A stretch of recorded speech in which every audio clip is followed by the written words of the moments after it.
आज दूसरे सब्जेक्ट को उठाएंगे,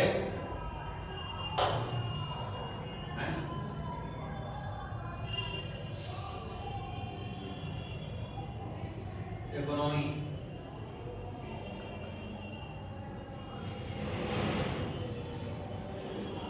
सबसे इंटेलिजेंट सवाल इसी सब्जेक्ट से पूछता है पीटी में दोनों में।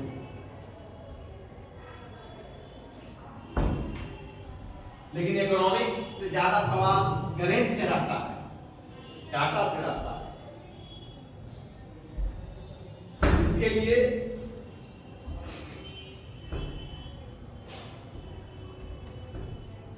एक वर्ष के भारत पर कि डाटा और इकोनॉमी से स्टैटिस्टिक्स एक बुक पब्लिश होता है, जिसका नाम होता है इंडिया विजन 2022-23 24-25। या इसमें दो महत्वपूर्ण मैगजीन भी निकलते हैं, योजना और पूर्ण क्षेत्र, जिसमें भारत सरकार का इकोनॉमिक डाटा प्रकाशित होता है। हमेशा उसको आप पढ़ेंगे। या फिर इकोनॉमिक सर्वे करके एक पत्रिका आता है, जिसमें पूरे एक वर्ष के भारत का डाटा रहता है।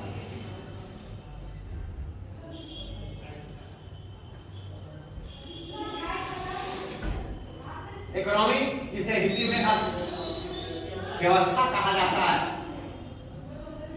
बहुत लोग समझते हैं कि इकोनॉमिक्स है, लेकिन इकोनॉमी इकोनॉमिक्स है।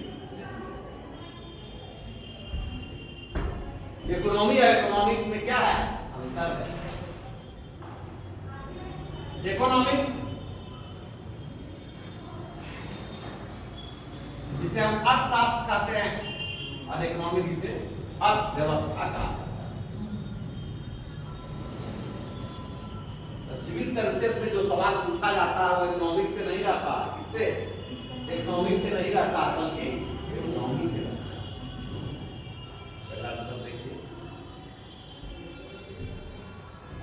दूसरा अंतर, जैसा मैं कल आपको पढ़ाया बताया,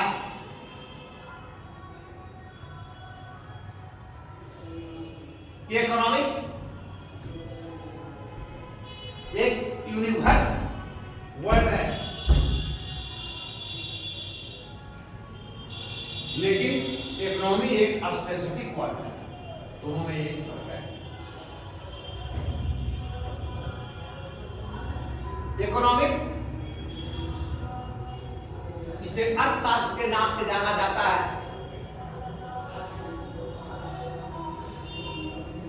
ये सिद्धांत है, परिभाषा है। और इकोनॉमी क्या है? प्रैक्टिकल है, प्रयोग है। जैसे साइंस में आप पढ़ते हैं थ्योरी और प्रैक्टिकल, तो जो इकोनॉमिक्स है वो क्या है? थ्योरी। और प्रैक्टिकल क्या है?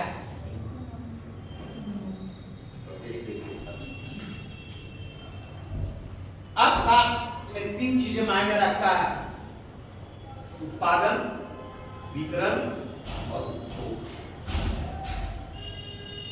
कितना उत्पादन होगा, कैसे उसका वितरण होगा, उपभोग के लिए उसका कैसे वितरण किया जाएगा, क्योंकि उपभोग ही उत्पादन को प्रेरित करता है।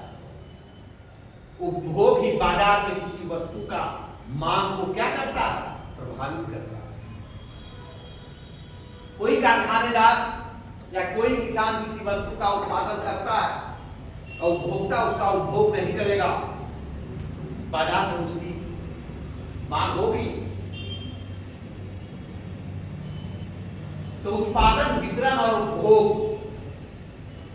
का जो सिद्धांत है, परिभाषा है, वो क्या है? इकोनॉमिक्स। और उत्पादन, वितरण और उपभोग का जो व्यवहारिक बातें हैं, वो क्या है? इकोनॉमिक्स सिद्धांत है, परिभाषा है। इकोनॉमिक सिद्धांत परिभाषा के बारे में बताता है। इकोनॉमिक उसका प्रैक्टिकल बताता है, प्रायोगिक चीजें बातें बताता है। इकोनॉमिक्स का दो पार्ट होता है। एक का नाम क्या है? माइक्रो, और दूसरा का नाम क्या है? मैक्रो।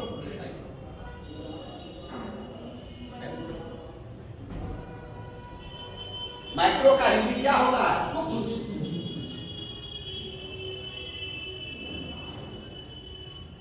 व्यष्टि, विशुद्ध हिंदी में व्यष्टि कहा जाता है, और माइक्रो का हिंदी क्या होता है? समष्टि, विस्तृत। माइक्रो इकोनॉमिक्स व्यक्तिगत बातें करता है, किसी व्यक्ति की गरीबी, किसी परिवार की गरीबी, किसी का खानेदार की आर्थिक स्थिति। और माइक्रो क्या बताता है? ओवरऑल देश की गरीबी, देश की बेरोजगारी, देश की आर्थिक स्थिति। समझ रहे हैं? विस्तृत अर्थ में इसका प्रयोग होता है, और इसका बिल्कुल क्या है? माइक्रो फाइनेंस का मतलब क्या हुआ? छोटे छोटे वित्तीय लेन देन, 1000, 2000, 10,000, 20,000, लाख, 50,000, ये होता है माइक्रो, सूक्ष्म।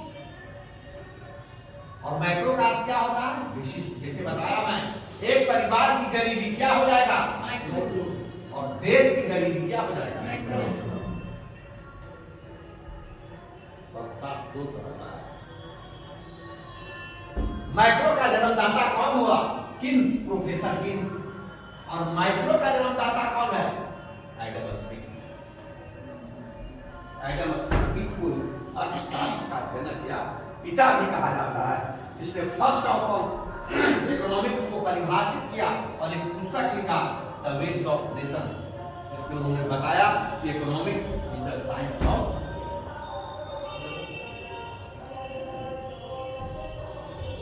Father of economics.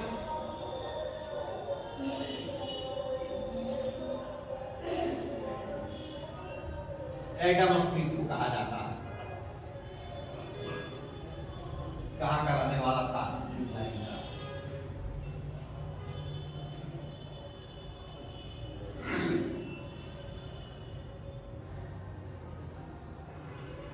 पुस्तक क्या लिखा? Wealth of Nations.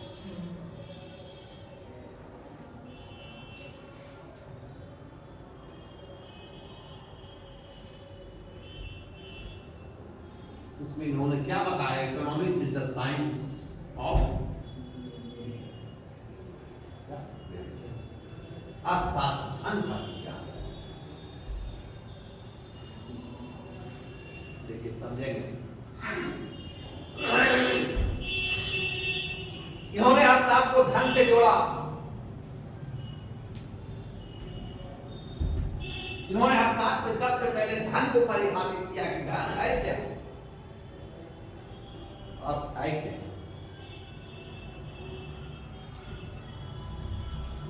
यदि कोई व्यक्ति फुटबॉल खेलता है और अपने मनोरंजन के लिए खेलता है, तब वो धन नहीं है। वही जब कोई व्यक्ति किसी क्लब से पैसा लेकर खेलता है, तो उसका खेल क्या है? धन हो गया।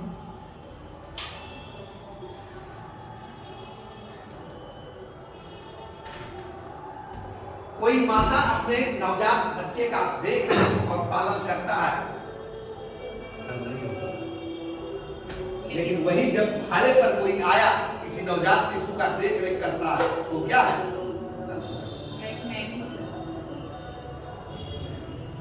इसका व्याख्या हमने किया। लेकिन आधुनिक अर्थशास्त्र में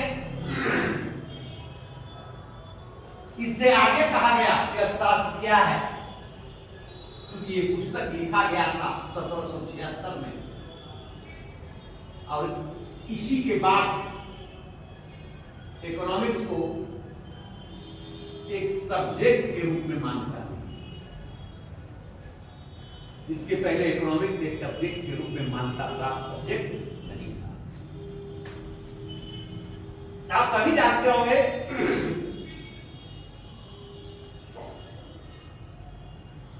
चंद्रगुप्त मौर्य के दरबार में उसका एक कुशल अमात्य था, जिसका नाम क्या था? चाणक्य। जिसे कौटिल्य या विष्णुगुप्त भी कहा जाता है। इन्होंने पुस्तक लिखी जिसका नाम क्या था? अर्थशास्त्र। लेकिन वो पुस्तक अर्थव्यवस्था पर नहीं लिखा गया, राजनीति और मौत प्रशासन। पुस्तक का नाम था अर्थशास्त्र। उस समय तक लोगों को शास्त्र कोई सब्जेक्ट है इसकी जानकारी नहीं थी। शेरशाह और अकबर के काल में एक राजस्व और वित्त मंत्री हुआ टोडरमल। इन्होंने भी अर्थव्यवस्था से संबंधित बहुत सारा सिद्धांत दिया। आज भारत में जो भू राजस्व के संबंध में आप देखते हैं, खतियान और पट्टा, कबूलियत और पट्टा किसका देन है?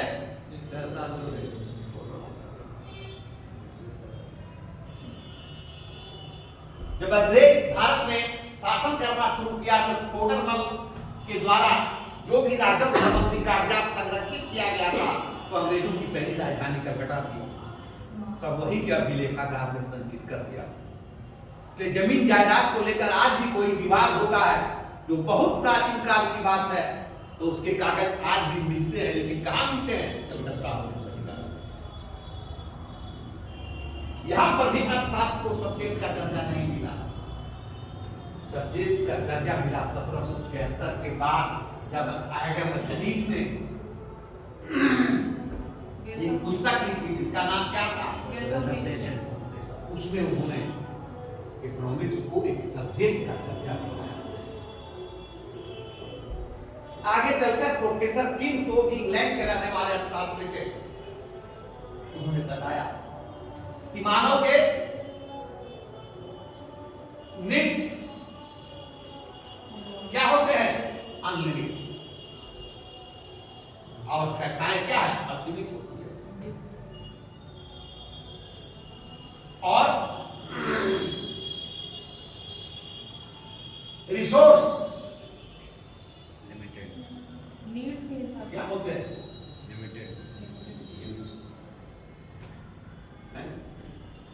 मानव की इच्छाएं, आवश्यकताएं अनंत होती है, लेकिन उसके पूर्ति के साधन क्या होते हैं?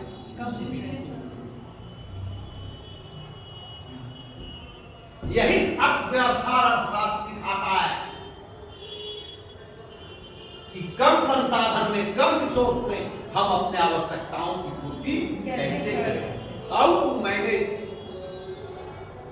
यही है, यही आपकी परिभाषा है। अब किसी व्यक्ति को महीने में 50,000 रुपये तनख्वाह मिलता है ना? इसी में उसको बंगला भी चाहिए, गाड़ी भी चाहिए, खान पान, घर द्वार सब चाहिए। सीमित संसाधन है, कैसे वो मैनेज करेगा? जो सब्जेक्ट हमें एक चीज सिखाता है, वही सब्जेक्ट क्या है? हाउ टू मैनेज, कैसे व्यवस्था करें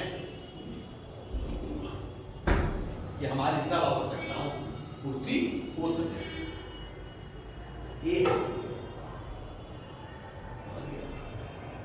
अब जब ग्लोबल लेवल पर इसका अध्ययन होगा, इकोनॉमिक्स बन जाएगा, और स्पेसिफिक स्तर पर इसका अध्ययन होगा, वो क्या है? इकोनॉमिक बन जाएगा।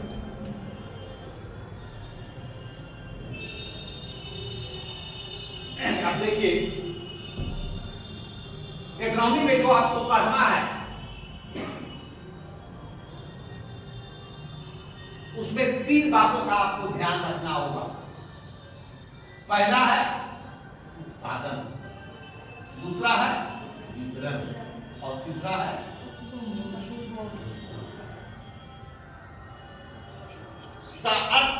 शास्त्र और अर्थव्यवस्था का कोई भी प्रश्न आप उठाइए, इस 3 टॉपिक से बाहर नहीं,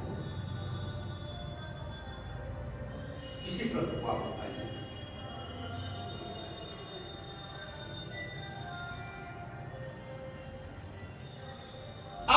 उत्पादन, किसी भी वस्तु का आप उत्पादन करेंगे, उसके लिए किस चीज की जरूरत होगी? धन की, रॉ मटेरियल्स की, मशीन की, व्यवस्था की, शांति की, कच्चे माल की, शांति की, बाजार की, सड़क की, तभी आपका कारखाना होगा। अब वस्तु का उत्पादन कर लिया, उसे क्या करना होगा? फिर वितरण, बाजार में बेचना है, अपने तक पहुंचाना है। उसके लिए क्या चाहिए? ट्रांसपोर्टेशन। देखिए अर्थव्यवस्था साथ में ये भी आता है, रेल भी है, जहाज भी है, मोटर कार भी है, सड़क भी है, रेलवे भी, सब पढ़ना, कॉमर्स भी है, व्यापार भी है, उद्योग भी है। और अंत में क्या है? क्योंकि उत्पादन को प्रेरित कौन करेगा? इसका डायरेक्ट संबंध कहां से होता है? मार्केट से।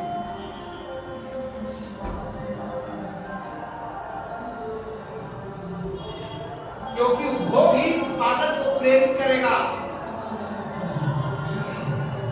किसी भी वस्तु या सेवा का जितना अधिक उपभोग होगा, उतना ही अधिक उसका क्या है? उत्पादन। क्योंकि जो उत्पादन होता है वो दो चीजों का होता है, एक वस्तु का होता है और दूसरा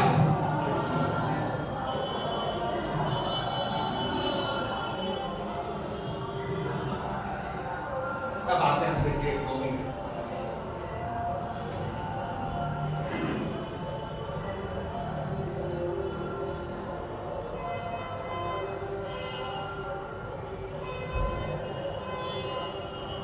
इकोनॉमी का कितना क्षेत्र है? सेक्टर है।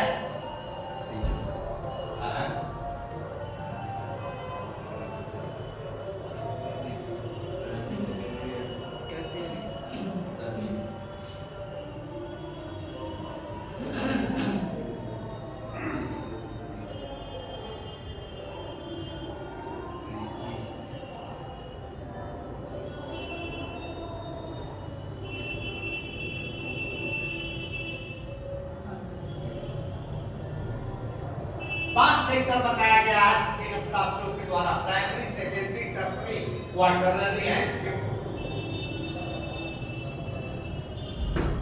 अर्थव्यवस्था के पांच क्षेत्र हैं।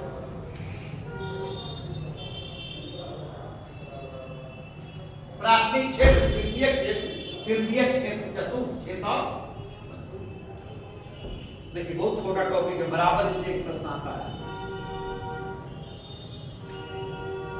किसी मल्टीनेशनल कंपनी का सीईओ किस क्षेत्र का व्यक्ति होगा?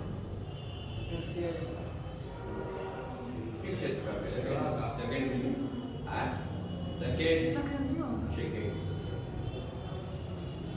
सेकेंडरी सेक्टर का होगा? नहीं सर, एक्सपर्ट आता है फिफ्थ सेक्टर का। ज्ञान आधारित उद्योग में लगा हुआ क्वार्टरली सेक्टर है। सर्विसेज में लगा हुआ व्यक्ति टर्सरी है। कल कारखाने में लगा हुआ व्यक्ति सेकेंडरी है। तथा कृषि, खनन, पशुपालन में लगा हुआ व्यक्ति। किसी सेवा का नाम दे देगा, पूछेगा किस सेक्टर का है?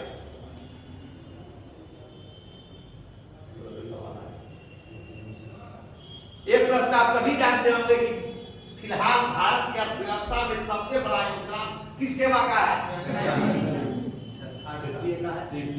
तृतीय का आउटसोर्स के द्वारा सबसे अधिक भारत में फिलहाल आ रहा है।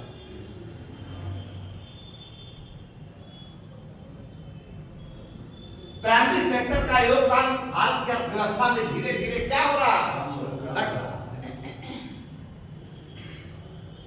और भारत की अर्थव्यवस्था में टर्सरी क्षेत्र का योगदान बढ़ रहा है।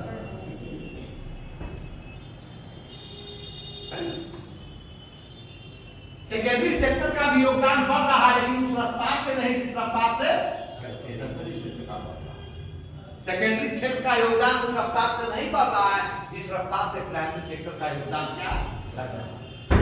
जब देश को आजादी मिली थी तो भारत के जीडीपी में प्राइमरी सेक्टर का योगदान क्या था, लगभग 50%।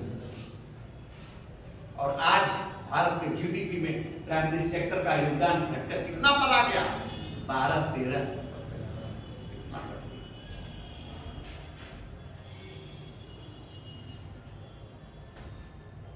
देखिए, इसको आपको बढ़िया से पढ़ना होगा प्रत्येक सेक्टर को। देखिए, ये है इकोनॉमी का सेक्टर, दूसरा है इकोनॉमी का क्या है, टैक्स। पहला क्या है, कैपिटल इकोनॉमी। दूसरा क्या है, सोशल इकोनॉमी। तीसरा क्या है, कैसा इकोनॉमी। तीन तरह का अर्थव्यवस्था होता है, ये तो सभी जान रहे हो, पूंजीवादी, समाजवादी, तीनों के अलग अलग फीचर हैं। पूंजीवादी अर्थव्यवस्था की सबसे महत्वपूर्ण विशेषता क्या है, तो बहुत आसान सवाल, ध्यान देते हैं। जिस देश की अर्थव्यवस्था में उत्पादन के क्षेत्र में सिर्फ और सिर्फ क्या पाया जाए, पब्लिक सेक्टर, निजी उद्यमी पाए जाए। जिस देश की अर्थव्यवस्था में वस्तु और सेवाओं का उत्पादन 100% किस सेक्टर में हो, प्राइवेट सेक्टर।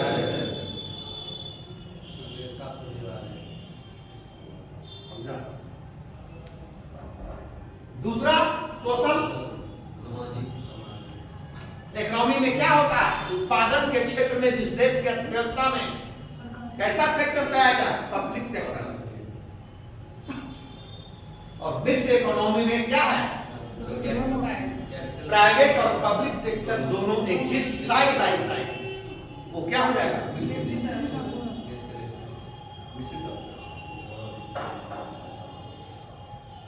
पूंजीवादी अर्थव्यवस्था का दुनिया में सबसे बड़ा उदाहरण क्या है, अमेरिका।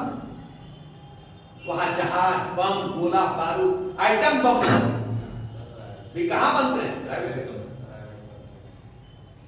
सरकार टेंडर देती है, गुणवत्ता की जांच कर कंपनी से खरीदती है, कोई झमेला नहीं है, उत्पादन का दायित्व सरकार के कंधों पर कुछ भी नहीं है, सब प्राइवेट सेक्टर में। चाहे वो आइटम बम ही क्यों न बन रहा है। आप देखें, भारत ने जो लड़ाकू विमान फ्रांस से खरीदा था, क्या नाम था, कौन कंपनी बनाई थी, ऐसा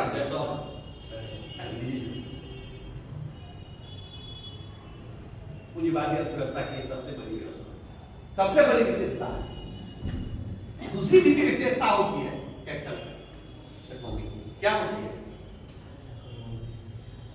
पूंजीवादी अर्थव्यवस्था में कीमत यंत्र चलता है, बाजार यंत्र चलता है। किसी भी वस्तु और सेवा का कीमत सरकार नहीं फिक्स करती, बल्कि मार्केट फिक्स करता है। इसका उत्पादन कितना हो रहा है, इसका तरीका है, बाजार तंत्र यहाँ चलता है। किसमें, बाजार तंत्र चलता है, कीमत यंत्र चलता है। कोई भी वस्तु का उत्पादन करके मार्केट में भेजिएगा, गुणवत्ता जिस हिसाब से होगी, कीमत जिस हिसाब से होगा, जिस हिसाब से मांग होगी, उसी हिसाब से उसका कीमत क्या है, बाजार तंत्र वहां चलेगा। Higher the price, lower the demand, and lower the price, higher the demand. पूंजीवादी अर्थव्यवस्था की विशेषता। समाजवादी अर्थव्यवस्था की दूसरी विशेषता क्या, पहली विशेषता को आप देख लिया, क्या पब्लिक सेक्टर पाया जाएगा। दूसरी विशेषता क्या होती है, यहाँ कीमत नहीं करता, एक फिक्स्ड कीमत होता है, एक फिक्स्ड कीमत तय किया। समाजवादी अर्थव्यवस्था में बहुत सारे वस्तु और सेवाओं की कीमत सरकार क्या है, फिक्स करती है। क्योंकि यहाँ जो प्रोडक्शन सरकार अपने कल कारखाने में कर रही है, इसका उद्देश्य मुनाफा कमाना नहीं होता है। यहाँ सरकार का उद्देश्य क्या है, जन कल्याण। सर एक एग्जांपल दे सकते हैं, बहुत सारे चीजों का उत्पादन करके सरकार लोगों में वितरित करवा रही है, लेकिन सरकार को घाटा लग रहा है, फिर भी सरकार वो काम क्या कर रहा है, प्रोफिटिक पैटर्न की एक खासियत होती है। देखिए आप अभी तक अपने देश में बहुत सारा इस पैटर्न पर चल रहा था हर सिस्टम, धीरे धीरे क्या है बिल्कुल आगे चलकर बढ़ेगा, वही पढ़ना है।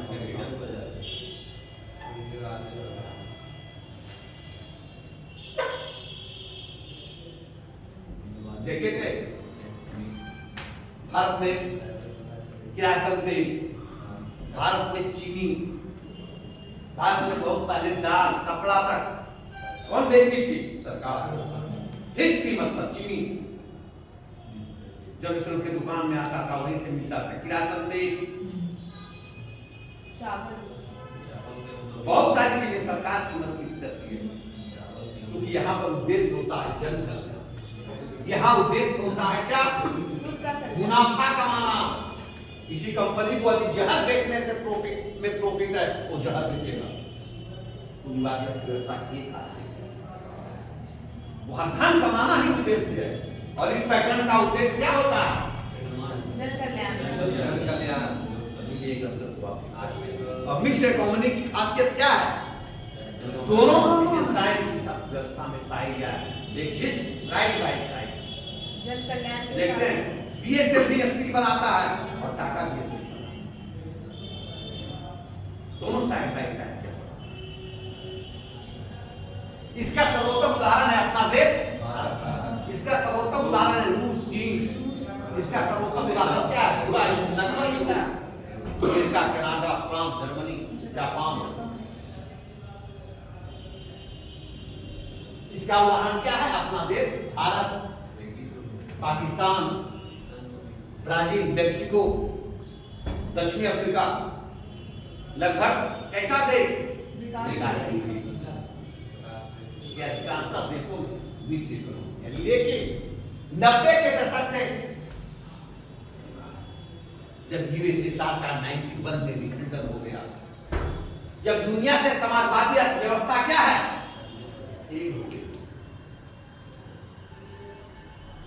दुनिया के अधिकांशता देशों में समाजवादी अर्थव्यवस्था असफल हो गई।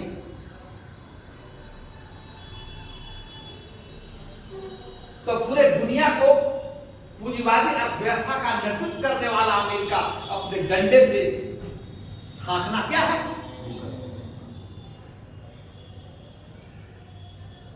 क्योंकि कोल्ड वॉर की जो शुरुआत हुई थी, इसका मूल मकसद क्या था? अमेरिका चाहता था कि दुनिया में हम पूंजीवादी अर्थव्यवस्था का प्रचार करें और रूस चाहता था समाजवादी अर्थव्यवस्था। इसी के लिए अमेरिका नाटो गठित करवाया था और रूस वार्सा बैंक। अब ये दोनों राजधानियां जब चली, जिसे कोल्ड वॉर कहते हैं, जिस सब का प्रयोग बर्नार्ड बुश ने किया था, लेकिन 90 के दशक में आकर समाजवादी अर्थव्यवस्था क्या हो गई? अब धीरे धीरे अवसान की ओर जा रही है। क्यों? इस बात को देखिए, समझिएगा। समाजवादी अर्थव्यवस्था क्यों फेल हो रही है पूरे दुनिया से? क्योंकि पूरे दुनिया के हर देश में रहने वाले मानव का नैतिक पतन हो गया। हर व्यक्ति कामचोर हो गया, व्यक्ति में सच्चाई ईमानदारी नहीं रही, क्योंकि यहां पब्लिक सेक्टर होता है, उत्पादन के क्षेत्र में सरकार की पूंजी लगी हुई है। ईमानदारी से कोई काम नहीं करता है। कुछ लोग ईमानदार काम करना भी चाहते हैं तो देखता है कि हमें भी वेतन उतना ही मिलेगा, जो भी काम नहीं कर रहा उसको भी वेतन उतना ही मिल रहा, हम क्यों काम करेंगे? भारत की एक बात नहीं है, बल्कि पूरे दुनिया की एक बात है। परिणाम हुआ कि सरकारी कल कारखाने सबको घाटा लगना क्या है? पूरे दुनिया की बात है, भारत में भी ये हाल हुआ। धीरे धीरे सभी सरकारी कल कारखाने क्या है? घाटे में चले गए। कितना सरकार घाटा सहेगी? दूसरा, इधर अमेरिका को मौका मिल गया, उसने अपने अर्थव्यवस्था के प्रचार और प्रसार के लिए, पूंजीवादी अर्थव्यवस्था के प्रचार और प्रसार के लिए जो इंटरनेशनल संस्थाएं खोल रखा है, जैसे world bank, IBRDO, IMF, ADB, IMC, IDA, world economic forum, अब WTO, ये सभी अंतर्राष्ट्रीय वित्तीय संस्थान पर किसका दबदबा है? अमेरिका का दबदबा है। सबसे ज्यादा डोनेशन कौन देता है? अमेरिका को चाहता है वही होता है। अब कोई भी दुनिया का राष्ट्र यदि उसके नियम कानून को फॉलो नहीं करेगा, इसके सिद्धांत को नहीं मानेगा, तो अमेरिका उसके माध्यम से उन देशों पर क्या लगा देता है? सैंक्शन। मतलब रोक लग गया, उसको अंतर्राष्ट्रीय संस्थानों से वित्तीय सहयोग मिलना क्या है? सैंक्शन। भारत के खिलाफ भी लगा था, याद है जब चंद्रशेखर बने थे प्रधानमंत्री, कुछ दिनों के लिए लगा था सैंक्शन। अपने देश में मात्र एक सप्ताह के लिए विदेशी मुद्रा रह गया था, समझ गए? मतलब डॉलर, एक ही सप्ताह खरीदारी के लिए डॉलर रह गया। भारत जो भी आवश्यक वस्तुएं विदेशों से मंगाता है, जिसमें पहला क्या है? पेट्रोल, दूसरा क्या है? जीवन रक्षक दवाएं, तीसरा क्या है? रासायनिक खाद, चौथा क्या है? Sophisticated defence. ये सभी चीजों का कीमत अन्य देश किस रूप में लेता है? डॉलर चाहिए। अंतर्राष्ट्रीय मार्केट में आपके रुपये का कोई वैल्यू कोई नहीं लेना चाहता आपका रुपया, डॉलर चाहिए। किसी चीज को आप खरीदते हैं विदेशी बाजार से, कुछ डॉलर चाहिए। और भारत के विदेशी मुद्रा भंडार में कितना डॉलर रह गया था? एक सप्ताह की खरीदारी, बस। उसके बाद विदेश से चीजें आना क्या है? आप जानते ही होंगे सरकार ने उसके लिए क्या किया, सोना गिरवी रखा, लोन लिया, अन्न नहीं बना। नरसिम्हा महाराज प्रधानमंत्री बने तो फिर कटोरा लेकर अमेरिका के पास गया, कोई उपाय नहीं था। तब भारत सरकार ने अमेरिका के सारे एग्रीमेंट को साइन किया और किसे स्वीकार किया? इसी समय भारत ने LPG को अपना लिया। लिबरलाइजेशन, प्राइवेटाइजेशन, ग्लोबलाइजेशन, उदारीकरण, निजीकरण और वैश्वीकरण। और भारत की अर्थव्यवस्था दुनिया की अर्थव्यवस्था से क्या है? इसका पहला कंडीशन था उत्पादन के क्षेत्र में आपके देश में जितने भी पब्लिक सेक्टर हैं उसको प्राइवेट सेक्टर में आपको क्या है? बदलना होगा। देखते हैं जितने पब्लिक सेक्टर का धीरे धीरे सबका शेयर निजी कंपनियों के हाथों में सरकार क्या? भारत सरकार में एक नया विभाग खुल गया, विभाग का नाम क्या? डिसइन्वेस्टमेंट